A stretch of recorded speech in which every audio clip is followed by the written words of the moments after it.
everyone and welcome back to my channel. I hope you guys are all well and happy and that you've had plenty of sleep recently, because that's the topic for today's lesson. We're going to identify some vocabulary related to sleep.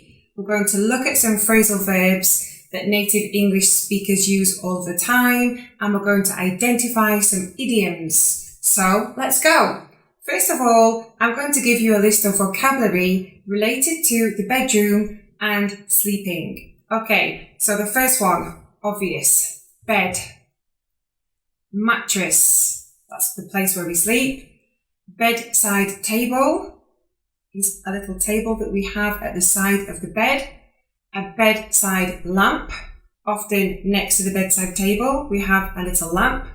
Pillow, where we put our head. Feathers, because sometimes the pillows are made out of feathers. Blanket. Sheets. Duvet. Now, sheets can go on the bottom of the mattress or sometimes also on top. Depends on your preference. Other people prefer to have a blanket, and lots of other people like to have a duvet. So we have duvet, and we put the duvet inside a duvet cover. Okay? Electric blanket. Some people use in the winter months an electric blanket, or maybe even a hot water bottle to keep them warm at night. If it's summer, then hopefully you would have a fan. Okay, or maybe air conditioning, which sometimes as a native English speaker, we simplify it and we just say aircon. Okay, I'm going to repeat those words and try and pronounce them after me. Bed, mattress, bedside table, bedside lamp, pillow, feathers, blanket, sheets, duvet, duvet cover, electric blanket, hot water bottle, fan, and aircon. Good, okay. Now let's identify some phrasal verbs. So I would say that the most common phrasal verbs that we use are perhaps the following ones. To sleep in. So to sleep in means when usually you sleep longer than you normally would. So perhaps you say, well, I always have a sleep in at the weekend. Because you don't have to go to work, you can sleep extra time. So, or maybe you would say, oh, tomorrow I'm going to have a sleep in because I don't have to do anything at all. Okay. To sleep off. Now, this is an expression we use when we are talking about how we're feeling. And usually, if you're not feeling great, perhaps you're feeling a bit ill, possibly even you've had too much to drink, then somebody might say to you, why don't you go to bed and sleep it off? Why don't you go to bed and sleep it off? Hoping that when the person wakes up, they're going to feel a lot better. Okay, phrasal verb number 3, to sleep through. So maybe you could say, well, I didn't hear the alarm go off in the night. I must have slept through it. So to sleep through something means that you are not disturbed, nothing has woken you up, and you were totally oblivious to the fact that something happened. So, I slept through the alarm. I didn't hear it. Okay, the next phrasal verb, to sleep over. So normally we use this when people stay at other people's houses for the night. They are a guest and they are invited to sleep over. So you might say to a friend, hey, do you fancy sleeping over at the weekend? Or last weekend I slept over at my friend's house. So it basically means that you're going to a friend's house or family to stay there for the night and to sleep over. Okay, and the last phrasal verb I have on my list is to sleep on it. to sleep on it, which means that you're going to think about it. So maybe your friend says to you, hey, do you fancy going to the cinema tomorrow night? And you say, well, I'm not sure. I'll sleep on it, meaning I will think about it and I'll give you an answer later.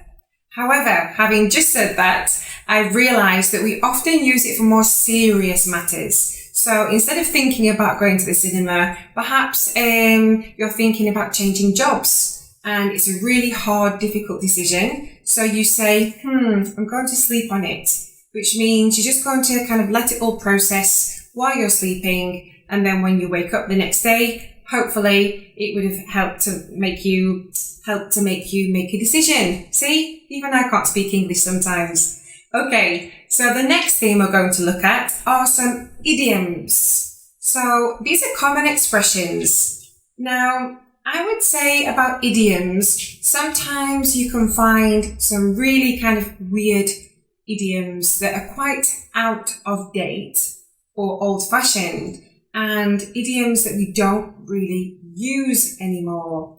However, the idioms that I will give you on this channel are idioms that people use on a regular basis. Okay, so number one, to sleep like a log. To sleep like a log.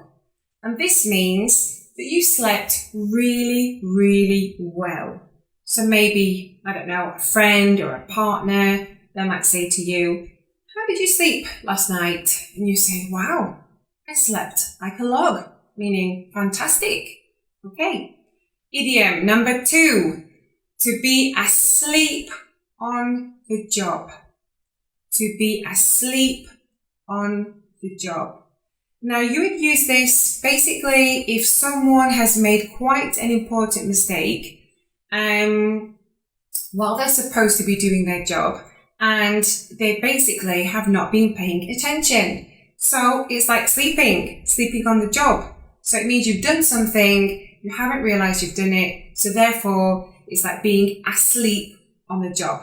Okay, the next idiom, let sleeping dogs lie. To let sleeping dogs lie.